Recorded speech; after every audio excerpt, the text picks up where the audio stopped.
What's up? Welcome back to Kill Factory Moto. I'm Den, and today's video is going to be about the carburetors. The carburetors, particularly on this FZ-750, the 1988.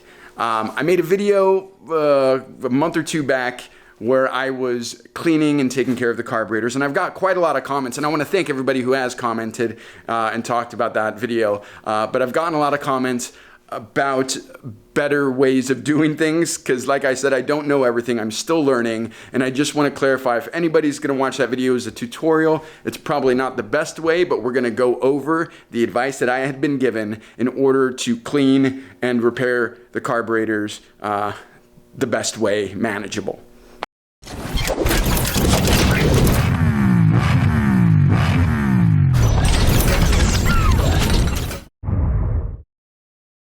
All right, before I get into the carburetor business, I just wanted to do a little bit of housekeeping. As we all know, the pandemic has really made everything difficult for everybody. And before I say more, I just want to give a shout out and a thanks to all our healthcare workers out there.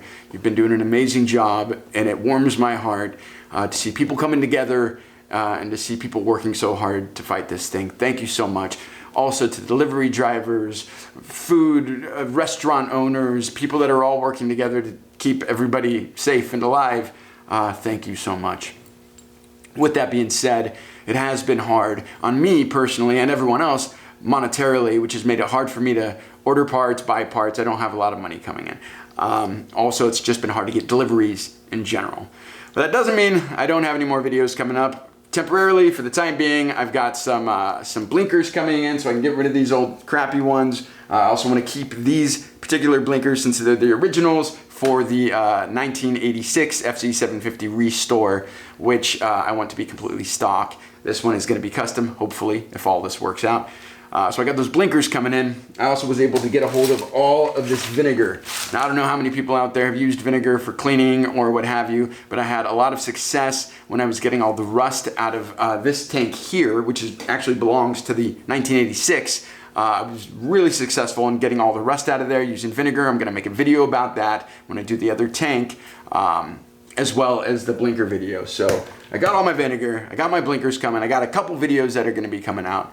But more than anything, through this time, I'm really asking for you guys to like and subscribe. If I can figure out a way to monetize this channel just by, getting enough subscribers, then hopefully I'll get some money coming in from YouTube to be able to get more parts in to really restore these bikes the way they deserve to be.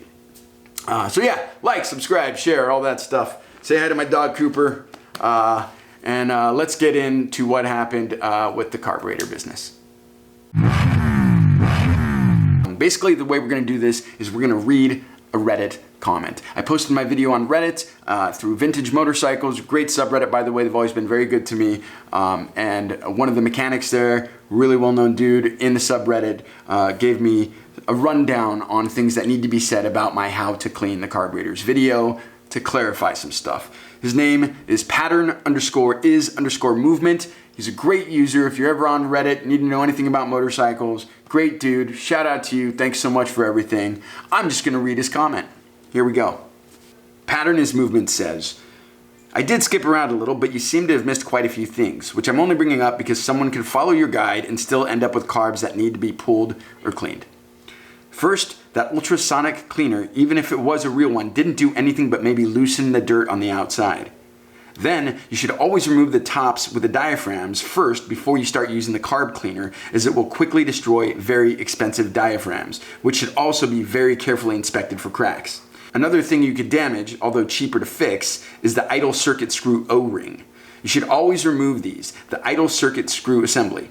Make sure all the pieces are there and in good condition, sometimes there is a washer, etc., before using carb cleaner, and of course, clean them. Next, just blowing air with your mouth through a jet will only tell you if it's completely blocked or not. A tiny, almost invisible to the eye piece of dirt will make the bike run like shit. Ask me how I know. How do you know, man? How do you know? In this direction, every jet, once removed, should be carefully inspected and compressed air, carb cleaner, shot through them until you can visually see that they are clear.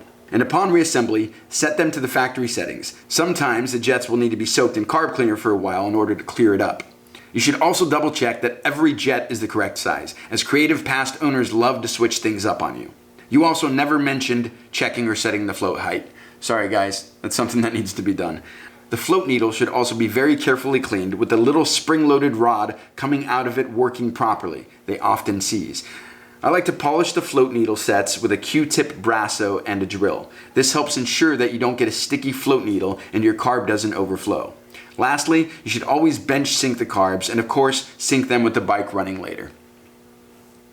Ideally, you would also remove the diaphragms from the accelerator pumps, as these can lead to weird fuel delivery issues and often deteriorate, especially if they come in contact with carb cleaner. Skipping any of the things that I mentioned could easily lead to an unrideable bike. The whole point of cleaning the carburetors is that it's one and done, and you can move on to other things on the bike. If you're not thorough enough, you will be chasing your tail as you try and diagnose the bike. He says after that, this post is long enough. You may need to do some sleuthing to make sense of it. Cheers and good luck with the bike. Thank you so much again, Pattern is Movement. Please everybody say hi to him on subreddit.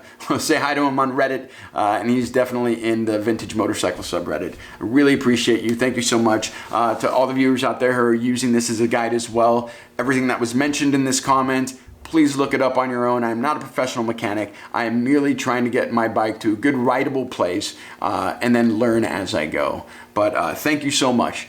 I do have one more thing to mention. Some of you may already know that what I like to do is I like to create content and I will post it in relevant Reddit feeds. If I make a video about crypto, I will post it in a crypto feed. If I make a video about motorcycles and fixing motorcycles, I will put them in a Reddit that's relative to fixing motorcycles or motorcycles in general.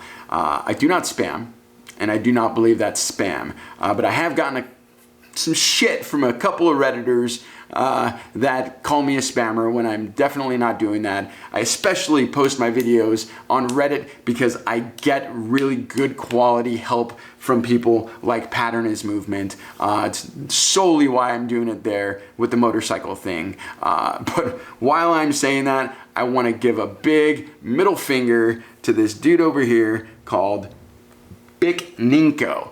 He's a Redditor as well. I joined the Moto Los Angeles Reddit group, not just to post my videos, but also so I can maybe talk to people there and find like-minded individuals in the town that I live in and maybe find people to ride with. And this dick didn't like that I put a fix-it video in his subreddit and then went to other subreddits, told them I was a spammer, and then tried to get me banned. Now, I just want to give that middle finger to you, buddy. Like, come down to my house any day and we can talk it out man to man. You're a bitch. Aside from that drama, I want to say thank you to everybody else that's been kind, helpful on Reddit and outside of Reddit. Thank you so much for your kind tips and advice. I definitely want to keep moving with this bike and my other FZ-750. I would love to get them both going. But at the end of the day, like I said earlier in this video, what I need most is for you guys to just like, share, and subscribe. If I can get any monetary value out of YouTube for making these videos, then I can put them right back into the bikes and right back into these videos. But aside from that, thank you all for watching. I've got the blinkers video coming up soon and the coating of the gas tank coming up soon. I'm hoping to get those done this week and we'll go from there. Cheers. Keep riding, keep working on your bikes, and keep watching. Thanks to everybody, and I hope you're being safe. Cheers.